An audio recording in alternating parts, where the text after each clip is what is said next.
রাসূলুল্লাহ সাল্লাল্লাহু আলাইহি ওয়াসাল্লাম কিবালা নাজদিন, আল্লাহর নবী সাহাবীদেরকে নাজদের দিকে পাঠালেন, বললেন যাও তোমরা নাজদবাসীদেরকে ইসলামের দাওয়াত দিয়ে আসো।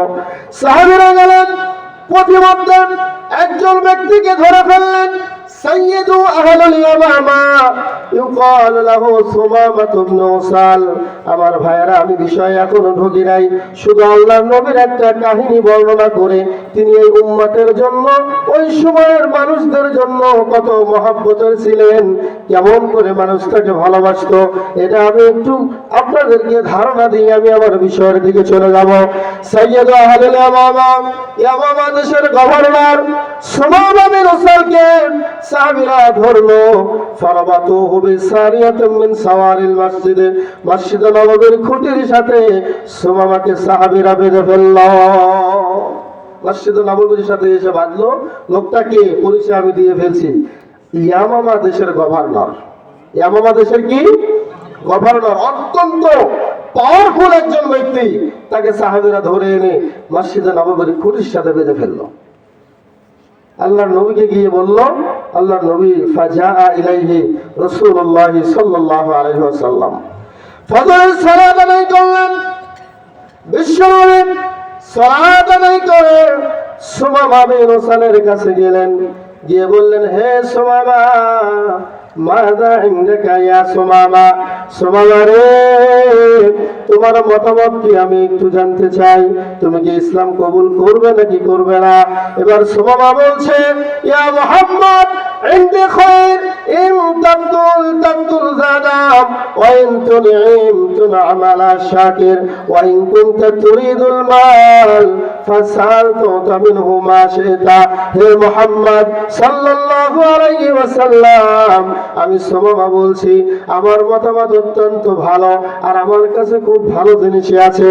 তুমি যদি আমার কাছ থেকে সম্পদ চাও, কত টাকার সম্পদ চাও তোমাকে আমি দেব, কিন্তু তুমি আমাকে ছেড়ে দাও, আমি তোমার এই বন্দিশালায় থাকতে চাই না।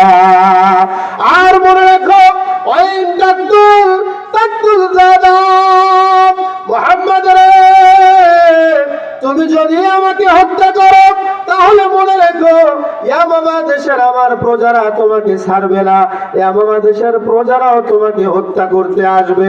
হে মুহাম্মদ, তুমি যা চাও, কত অর্থ চাও, যত অর্থ চাও আমি দেব, তারপরেও তুমি আমাকে আর কিছু বলো না, আমাকে ছেড়ে দাও।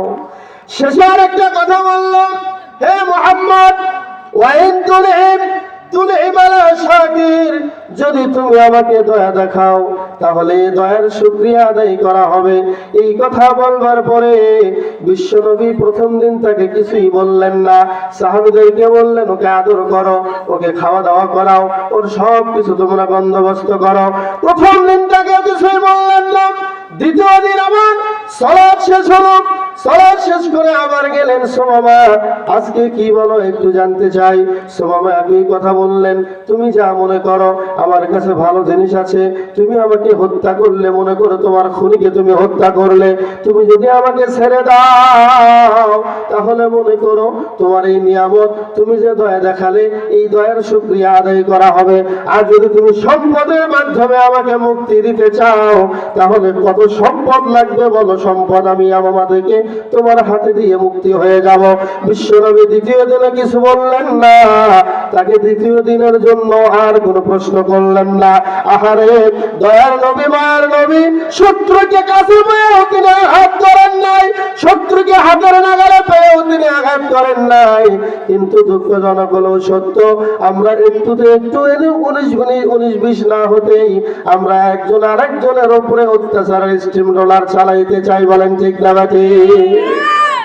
দুনিয়ার বুকে একটু 19-20 হলেই আমি একটি দল করে, আরেকজন আরেক দল করে। ওই দল কেন করবেন?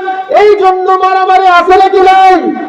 আল্লাহর নবীর থেকে শিক্ষা নিতে হবে, যে যে দলের হোক না কেন, যে যে মতের হোক না কেন, কারো মতের উপরে হস্তক্ষেপ করা যাবে না। আপনি এক মতে আছেন, সে আর এক মতে আছে, থাকুক, কিন্তু হট্টগোল করা যাবে না, ঐক্য আমাদের মাঝ থেকে নষ্ট করা যাবে না। কথা বলেন ঠিক কিনা? আমার ভাইরা, বিশ্বনবী যখন তাকে মারলেন না, তাকে তাকে আঘাত করলেন না, তাকে কোনো বকাঝকাও দিলেন না। তৃতীয় দিন আবার আসলেন, আমি কিন্তু হাদিসের অনুবাদ বলছি, ঘটনা নয়। বিশ্বনবী তৃতীয়বার আসলেন, সহিহ বুখারীর বর্ণনা, বাবু হুকমুল সালা, মিশকাতুল মাসাবিহ অধ্যায়ের নাম বলে দিলাম, যারা আলেম আছেন বুঝবেন। বাবু হুকমুল সালা, বন্দীদের হুকুম কি, অধ্যায়ের মধ্যে হাদিসটি আছে। আমার ভাইরা, বিশ্বনবী তৃতীয় দিন আবার তার কাছে গেলেন, গিয়ে বললেন, সুমামা, আজকে তুমি কি বলতে চাও? ইসলাম কবুল করবে কি করবে না? এবার সুমামাও একই জবাব দিল, ইন তাকতুল তাকতুল জাদাম, যদি হত্যা করো তাহলে গুনাহ তোমার হত্যা করা হবে। ওয়াইন তুনিম আলা শাকির, যদি আমাকে দয়া দেখাও, দয়ার কৃতজ্ঞতা আদায় করা হবে। ওয়াইন কুনতা তুরিদুল মাল ফাসাল তুতা মিনহু মা শিতা, হে মুহাম্মদ, তুমি যত মাল চাও তাই দেব, আমাকে ছেড়ে দাও। এই তিনটার যে কোনো একটা তুমি ইচ্ছা করলে করতে পারো। এবার যখন বিশ্বনবী কি করলেন, সাহাবীদেরকে বললেন, হে আমার সাহাবীরা, ইতলাকু সুমামা, ইয়ামামা দেশের গভর্নর সুমামাকে তোমরা ছেড়ে দাও। বিশ্বনবী কি বললেন? সুমামাকে ছেড়ে দাও, আর খুঁটির সাথে বেঁধে রাখো না। বিশ্বনবীর আদেশ পাওয়ার সাথে সাথে সাহাবীরা সুমামাকে ছেড়ে দিল। সুমামা এবার কি করলাম, ফাজা ইলা নাখলিন করিবুম মিনাল মসজিদ, আয়াল মসজিদ আন-নববী, মসজিদ নববীর এক পাশে একটা খেজুরের বাগান ছিল। ওই খেজুরের বাগানের সাথে একটা কূপ ছিল। ওই কূপের ভেতরে গিয়ে একটা ঝাঁপ দিয়ে গোসল করতেছে। বলেন সুবহানাল্লাহ।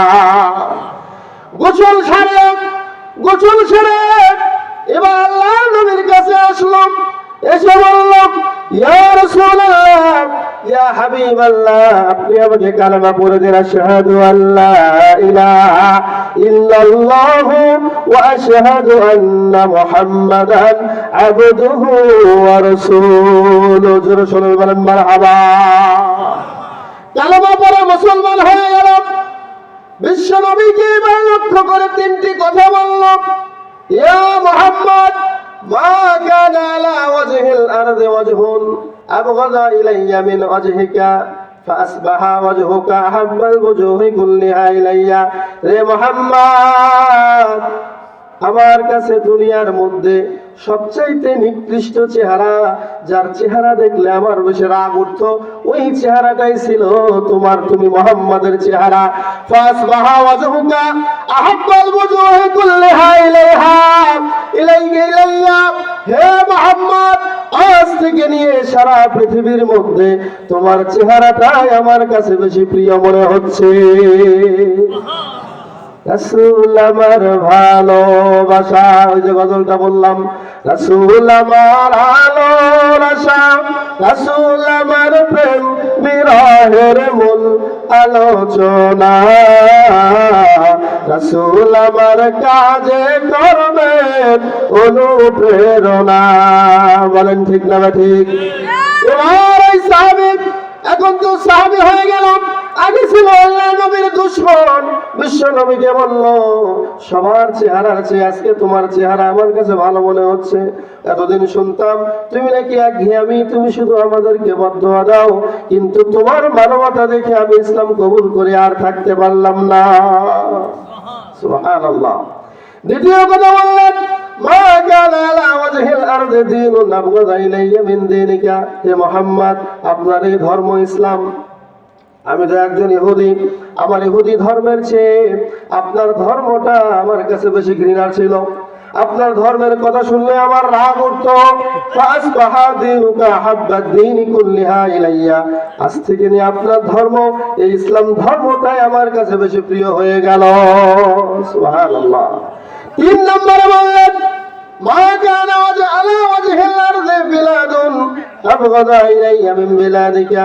রে মুহাম্মদ, আপনার এই মদিনা শহরটা আমার কাছে খুব ঘৃণার শহর ছিল। ফাসবাহা বিলাদুকা হাব্বাল বিলাদি কুল্লিহা ইলাইয়া। হে মুহাম্মদ, আজ থেকে নিয়ে এই মদিনা শহরটা আমার কাছে বেশি প্রিয় হয়ে গেল। সুবহানাল্লাহ। এখন দেখুন এই সাহাবীটা যাচ্ছেন, আল্লাহর নবীকে বলছেন, ইয়া রাসূলুল্লাহ, আমি তো ওমরার ইচ্ছা করেছিলাম, আপনার সাহাবীরা তো আমাকে ধরে নিয়ে এসে খুরির সাথে বেঁধে ফেলেছে, আমি কি এখন ওমরা করতে পারবো? তখন বিশ্বনবী বললেন, ঠিক আছে, তুমি ওমরা করতে যাও। তিনি এবার ইয়ামামা থেকে ইয়ামান হয়ে মক্কার মদিনার পাশ ঘেঁষে তিনি এবার যাচ্ছেন ওমরা পালন করতে।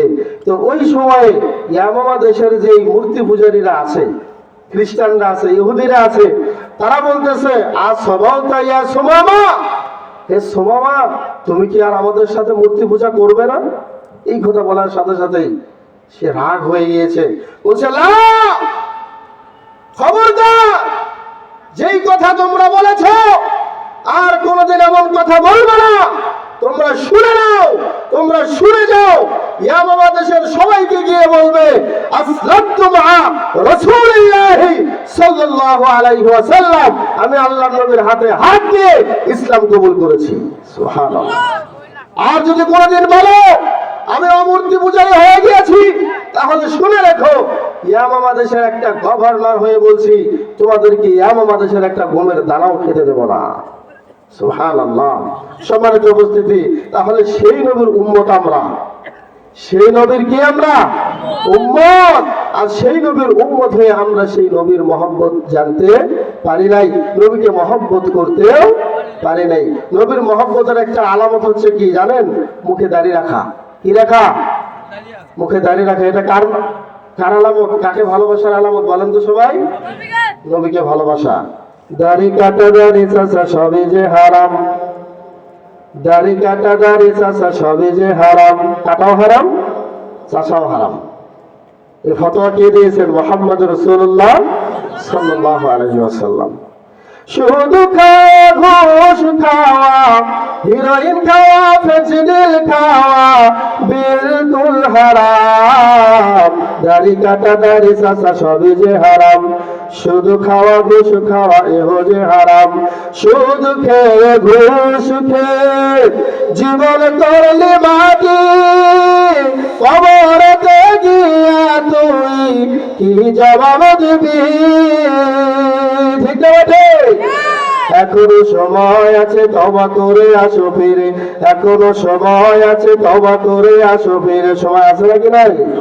নইলে কিন্তু কবরেতে, নইলে কিন্তু আখিরাতে মুক্তি পাবে না, দাড়ি কাটা, দাড়ি চাচা সবই যে হারাম, শুধু খাওয়া, ঘুষ খাওয়া এও যে হারাম।